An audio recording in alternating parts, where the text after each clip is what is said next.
미국 자산을 사는 게 나쁜가요? 미국 자산을 사는 게 좋은가요? 이게 이렇게 간단하게 얘기할 수 있는 수준입니까? 이 예전에는 또 어떻게 분석했습니까? 이게 내로남불이 되게 심합니다. 뭐 가장 정말로 흔하게 보는 그 어떤 깊이도 없는 내로남불은 한국 주식시장에 외국인이 들어와서 매수를 하고 매도를 하고 매수를 하고 이렇게 되면은 외국인들이 우리의 주식시장에 침략을 했으니까 우리가 방어를 해야 한다 이 논리로 가고, 그러면 같은 논리면은 한국인들이 외국 시장에 나가서 미국 시장에 나가서 투자 수익을 올리면, 예를 들면 제가 3,400%가 되지 않습니까? 그럼 3,400%가 되면은 제가 한국인으로서 미국 시장에 나가가지고 공격을 해가지고 외화 획득을 해온 거 아니겠습니까? 동일하게 해서 더 큰 애국심으로 애국적인 행동으로 봐줘야 되지 않겠습니까? 물론 저는 이런 생각 자체를 하지 않습니다. 그러니까 외국인이 우리나라에 투자하는 것도 공격으로 받아들이는데, 왜 우리나라가 외국에다가 투자하는 것은 공격이 아니라 매국의 행위로 받아들이게 되는 겁니까? 이상하죠? 이게 그때그때 자신에게 유리한 대로 혹은 타인을 공격하기 위한 논리를 펼치는데, 말은 얼핏 보면 말이 되는 것 같은데 사실 이게 너무나 이기적인 사람들의 생각, 피해 망상증적인 사람들의 사고방식에서 나올 수 있는 이러한 논리입니다. 이게 원화가 지금 환율이 고공행진을 하는 것은 어떤 이유 때문일까요? 최근 뉴스에 보면은 서학개미 탓이라고 그렇게 얘기를 합니다. 예, 참 무책임하죠. 무책임합니다. 그 여러 가지 관점을 한번 살펴보겠습니다. 일단 서학개미의 해외 주식 투자 규모는 환율을 움직일 만큼 크지를 않습니다. 한국의 월간 외화 시장 거래 규모는 하루 평균 600억에서 700억 달러 이상입니다. 그리고 서학개미의 해외 주식 순매수는 한 달 기준 한 달 평균 수십억 달러입니다. 그러니까 한 달 평균 100억 달러라고 봐도 하루 평균으로 따졌을 때 최대치라고 봐도 뭐 5억, 적으면 뭐 한 3억 정도, 2억, 3억 정도 될 텐데, 퍼센테이지로 따지면은 뭐 그 1%도 안 됩니다. 1%도. 그냥 1% 정도다. 너무나 미미하다. 그러니까 여기 외환시장 규모 대비해서 1에서 2%도 안 되는 흐름은 환율을 움직일 수 있는 파급력이 없습니다. 그리고 서학개미는 원 달러만 하는 구조가 아니지요. 결국은 서학개미는 한국인입니다. 결국은 국내에서 소비하는 것들이 아무리 많은 자산이라도 대부분이 국내에서 소비가 되는 것이기 때문에 해외 주식을 사는 사람도 있지만 나중에는 결국은 팔아서 달러를 원화로 바꾸게 되는 흐름이 만들어집니다. 그러니까 이렇게 무슨 그 뭐 한 달, 두 달 이런 걸로만 평가를 할 수 있는 것이 아니지요. 그러니까 자신들에게 유리한, 그러니까 예를 들면은 여태까지 환율이 이렇게 고공행진하는 모든 그 결정적인 요인을 했던 사람들이 수년간 그렇게 만들어왔던 사람 혹은 환경들을 요 한두 달 또는 1, 2년 사이에 벌어지는 이런 일들에다가 싹 다 넣어버리는 겁니다. 너무나 무책임하고 너무나 피해 망상증적이거나 그런 것이지요.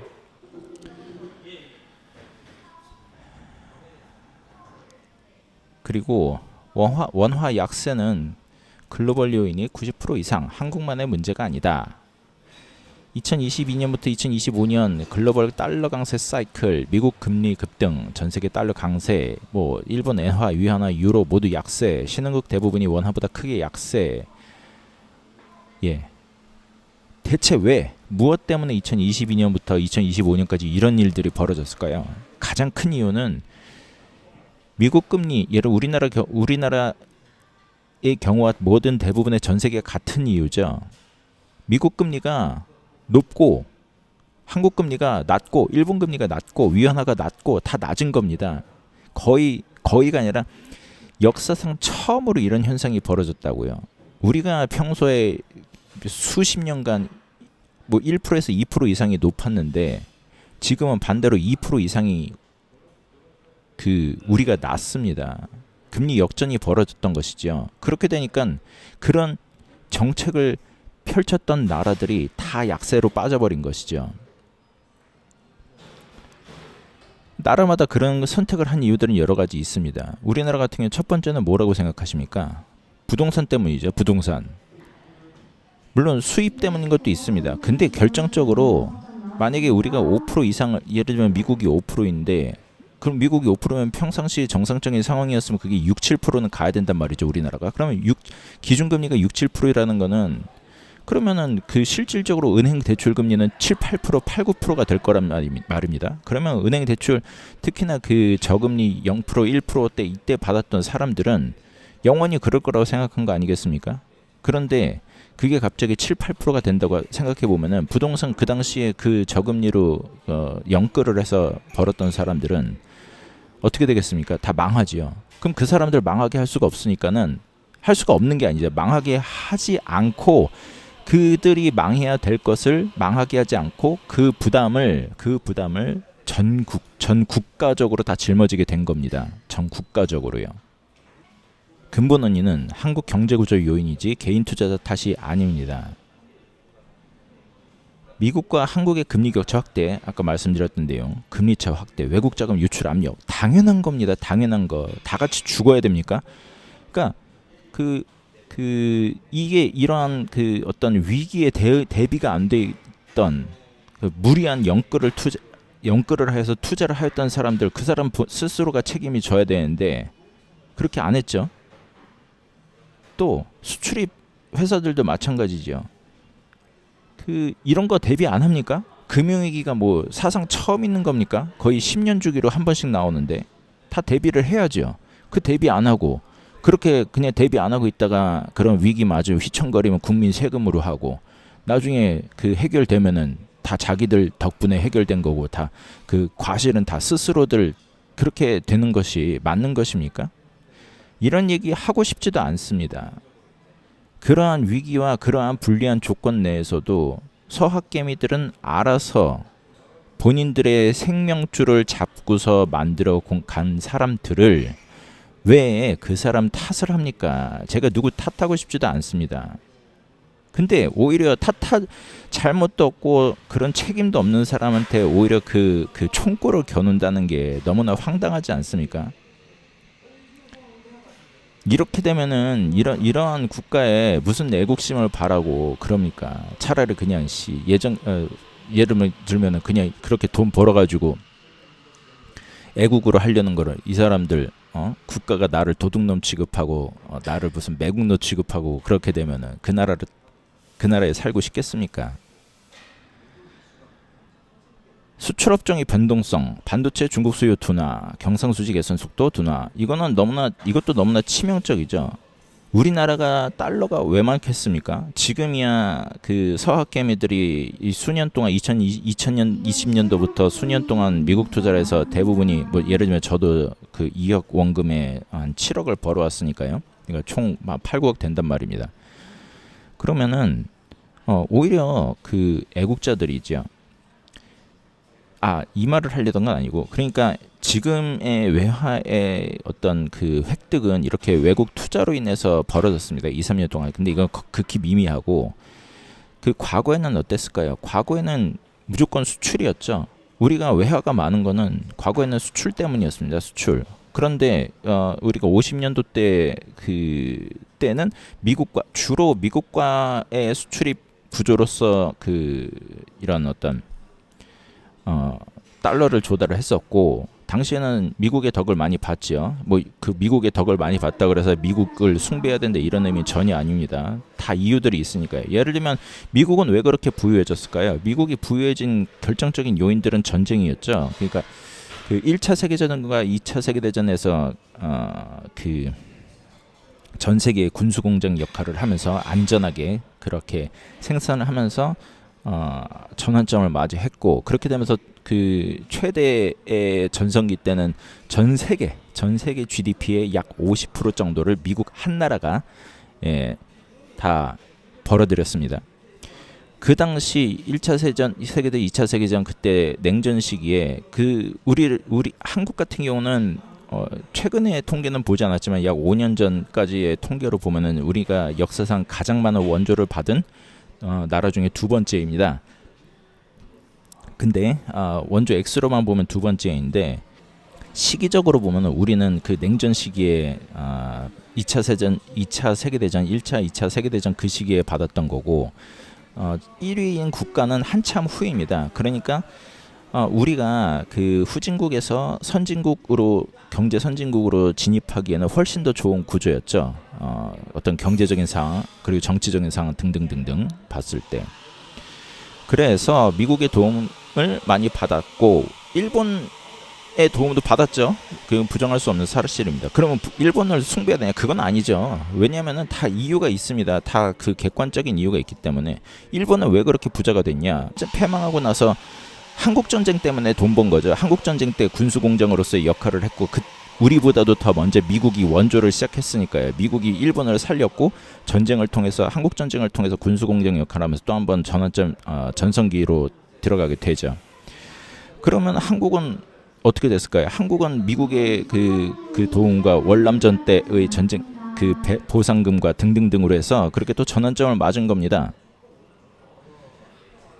그래서 그 1980년대 중국과의 국교 수립이 되기 전까지는 이렇게 미국의 우산 아래에서 도움을 많이 받았습니다. 그래서 달러를 조달을 많이 했고 수출입을 그랬는데 이게 당연히 이게 시간이 지나면서 줄어들기 시작하다가 그러다가 다시 중국과의 교역이 시작되면서 다시 한 번의 전성기를 또 한 번의 전성기를 맞게 됩니다. 그런데 여러분도 아시다시피 최근에 중국과의 무역이 아주 좋지 않습니다.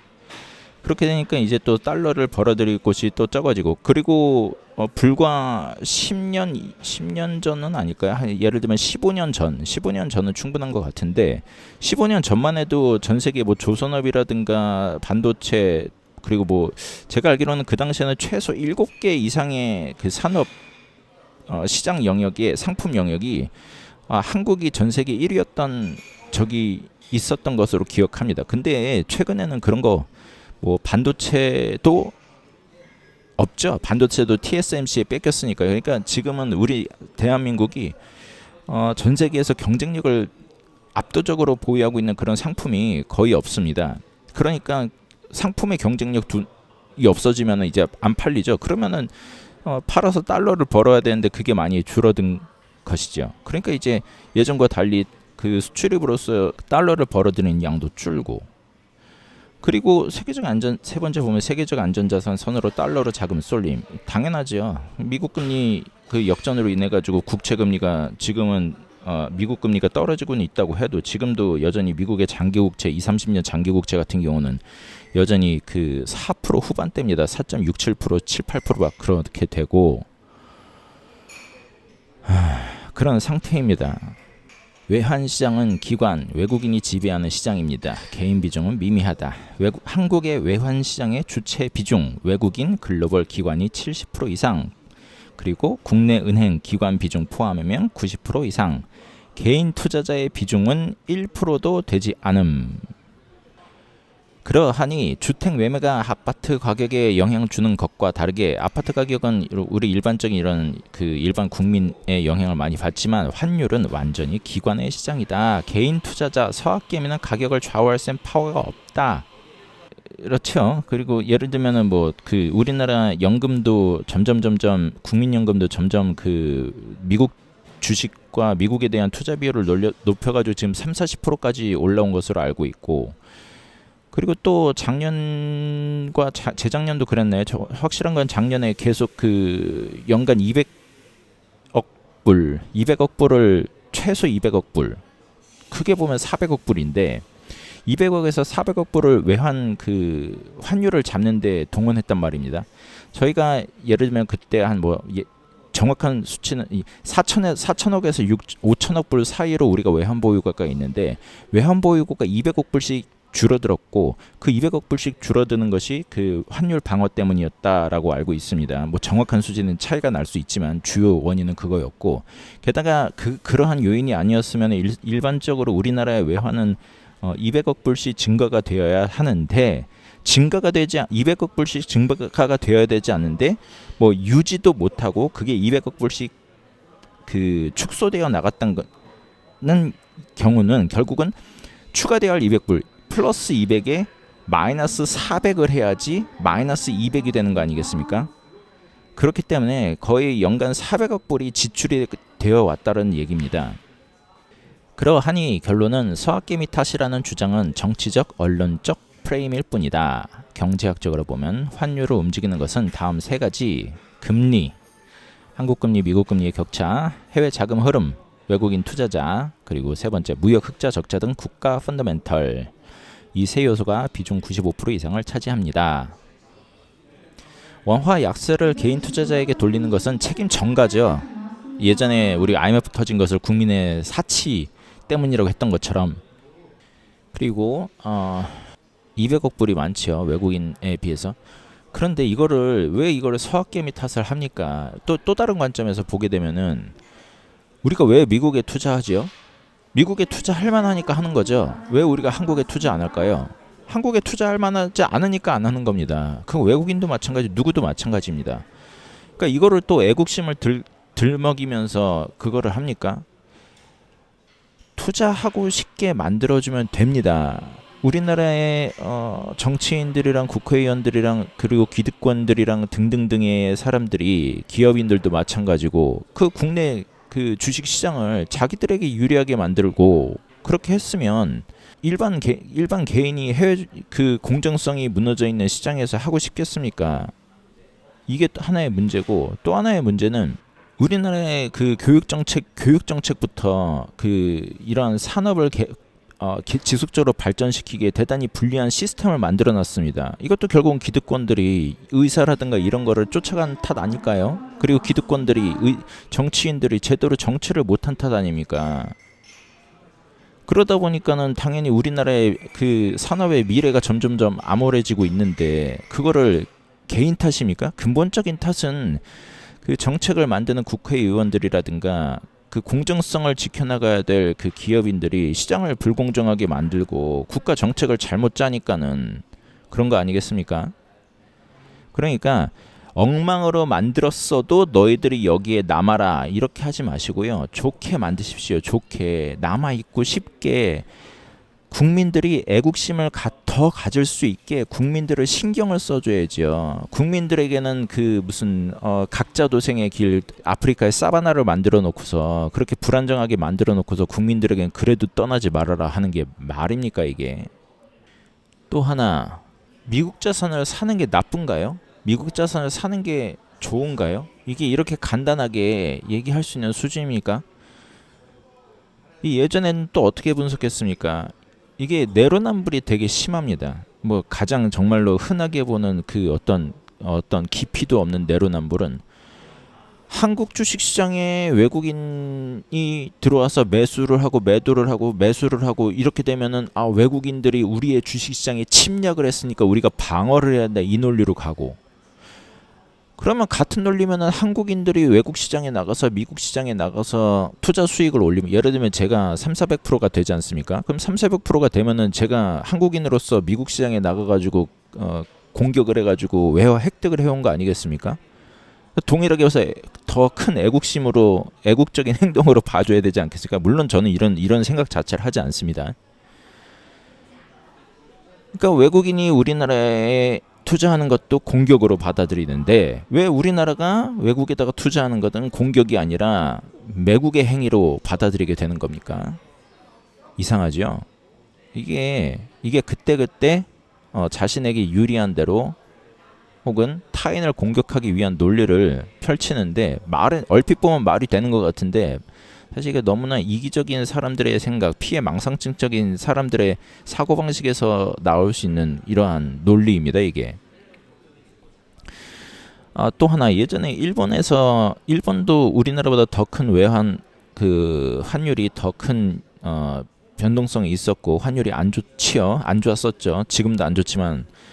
그런데 동일한 현상이 이미 1년 전에 벌어졌습니다. 우리나라 동일하게 환율은 뭐 최악인데 그 주식시장은 좋고, 일본도 마찬가지였죠. 그때 뭐라고 분석했습니까? 그때 매체들이 분석을 한 거는 일본은 미국 자산이 많아서 걱정이 없다 그럽니다. 미국 자산이 많으니까 환율이 폭락해서 일본 엔화가 폭락을 해도 미국 자산으로 상쇄가 되기 때문에 혹은 미국 자산이 많기 때문에 오히려 이득이다 그럽니다. 그러면 같은 관점이면 우리도 마찬가지 아닙니까? 그러니까 오히려 그때의 관점이 맞는 겁니다. 왜 그렇게 되냐면 일본은 세계 최대의 미국 자산 보유국입니다. 달러 강세가 오히려 이득이 됩니다. 일본 개인 기관, 정부의 해외 자산, 특히 미국의 일본은 세계 1위 대외 순자산국입니다. 2024년 기준에 약 4조 달러 규모고 그 중에 상당수가 미국 주식, 채권, 부동산, 회사 등의 달러 자산을 갖고 있습니다. 그래서 엔화 약세가 되면 이 달러 자산의 엔화 환산 가치가 폭발적으로 증가가 되는 것이지요. 일본 기업은 해외 매출이 압도적으로 많다. 엔화 약세, 실질적인 계산. 이거는 우리나라랑 비슷한 부분이니까 특별히 설명하지 않고 일본 가계도 미국 ETF, 미국 채권, 미국 펀드 기준이 많습니다. 일본 개인들은 ETF 투자 신탁을 통해 장기 달러 자산을 많이 보유함. 특히 인기 자산이 S&P 500 인덱스 펀드, 국제 펀드, 월배당 ETF, 고배당 ETF. 엔화가 약세가 되면 일본 가계의 해외 자산 가치가 자연스럽게 증가합니다. 우리도 이렇게 해야죠. 얼마나 좋습니까? 다른 나라의 장점은 우리나라 이게 참 좀 그런 게 다른 나라의 장점은 우리나라에 오면 단점이 되고, 예? 그렇게 되는 겁니까? 아니잖아요. 그런 건. 일본 정부 연기금이 미국 자산을 엄청나게 보유하고 있다. 일본의 연기금의 세계 최대 규모이고 미국 주식 채권 보유량이 세계 1위고 일본 보험사들도 미국 국채를 대량 보유하고 있다. 엔화가 약세되면 일본 연금 자산 가치 상승, 정부 재정에도 긍정적인 영향.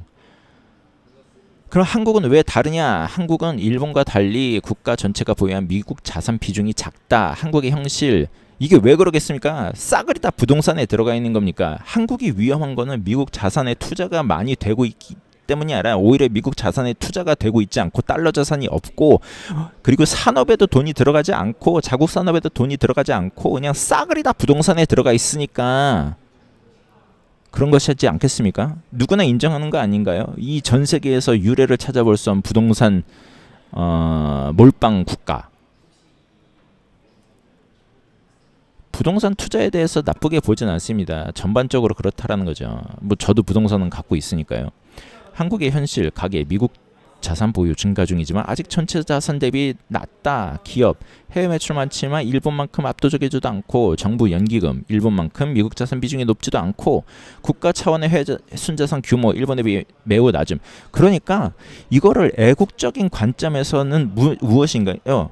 애국이라는 것은 우리나라의 좋은 방향으로 정책이 집행이 되어야 하는데 애국을 우리 상품만 쓰고 우리 원화만 쓰고 우리 국가의 주식만 사고 이러한 이게 애국입니까? 이거는 오히려 오히려 공산 국가에서는 할 수 있는 이런 내로남불식 사상 아닌가요? 다시 한번 비교해 보면 일본은 미국 달러 자산이 압도적으로 많고 해외 순자산이 세계 1위고 엔화 약세 그렇기 때문에 엔화 약세는 오히려 달러 자산을 폭등시켜 가지고 일본의 국가 자산이 증가한다. 한국은 해외 순자산 규모가 일본보다 훨씬 작고 이게 10%도 안 되니까요. 달러 자산 비중이 제한적이고 원화가 약세. 이게 그동안 그렇게 누누이 얘기하지 않았지만 어쨌든 이게 애국이 아니라 오히려 나라를 망치는 그러한 정책이었던 겁니다. 그리고 근본적으로 이게 결국은 모든 근본적인 원인, 주요한 근본적인 원인은 우리나라는 부동산 유일 국가라는 것이죠. 부동산 때문에 금리도 부동산 맞춰서 하고 또 산업도 부동산 맞춰서 하고 기업들도 부동산에 투자하고 건물 사는데 혈안되고 돈 벌어서 건물 사고 그러한 것들이 반복되다 보니까 의사들은 뭐합니까? 의사들도 돈 벌어서 부동산 사고 이러한 악순환이 반복되었던 거죠. 예, 표로 한번 보시게 되면은 일본의 대외 순자산은 4조에서 4.3조 달러, 세계 1위. 한국은 3천에서 5천억 달러, 10분의 1. 10분의 1입니다. 10%입니다. 10% 저희는. 우리가 투자를 해서 문제가 아니라 미국 자산에 투자를 해서 문제가 아니라 그동안 너무 투자를 안 했기 때문에 문제가 되는 겁니다. 미국 자산 보유 규모 세계 1위 미국 자산 보유국 일본. 상대 한국은 매우 낮다. 일본은 미국 국채 주식 부동산 비중이 압도적. 연기금 국가의 연기금 미국 투자 비중 일본은 50%. 그중 미국 비중이 가장 큼. 한국은 해외 투자 약 33%. 미국 비중 크지만 일본보다는 낮다. 이것도 코로나 이후로 늘린 거 아닙니까? 코로나 이전에는 뭐 한 10%는 됐나요? 어쨌든 이거는 뭐 정확한 수치는 제가 찾아보지 않아서 어쨌든 늘린 게 33%다. 가계의 일반 개인의 해외 자산 구조. 일본은 투자 신탁 등 통해서 미국 보유 비중이 매우 높음. 한국은 해외 주식 증가 중이나 전체 가계 자산 대비 비중이 아주 낮습니다. 싸그리다 부동산에 들어가 있는데 한국 몰빵입니다. 한국 몰빵. 그것도 한국 기업의 몰빵이나 산업의 몰빵이 아니고 부동산의 몰빵이죠. 일본 기업 해외 자산 글로벌 매출 비중 이 60, 80%. 해외 매출 많지만 일본만큼 절대적이지 않다. 일본 기업은 엔화 약세에 직접 이익을 본다. 일본의 미국 자산 보유액. 일본은 미국 국채 보유 1위 국가. 2024년 기준 약 1조 달러 보유. 중국보다 더 많다. 세계 1위. 일본 기관 기업 가계가 보유한 미국 자산 1조 달러 이상 추정. 일본 정부 통계 기준 해외 증권 투자 중 미국 비중이 50% 이상. 일본 연기금 미국 자산 비중, 해외 자산 비중 약 50%대. 그중 미국 주식, 미국채 비중이 최대 비중. 어떻게 합니까? 우리는 우리의 우리는 원화를 살리기 위해서 또 뭐 미국 주식, 미국 자산 다 팔고서 한국 부동산에 몰빵할까요? 일본은 엔화 약세가 이득이고 한국은 손해인가? 왜 그런가? 일본, 미국 달러 자산이 너무 많아서 엔저가 되면 달러 자산 가치가 엔화 기준 폭증. 일본 증시도 엔저 로 인해서 기업이익이 증가되고 그래서 상승. 연기금 보험사 기업 모두 달러 자산 이득. 한국 미국 달러 자산 비중 낮음. 기업 해외 매출 비중도 일본만큼 압도적이지 않음. 가계 달러 자산 비중은 매우 낮음. 수입에 크게 의존.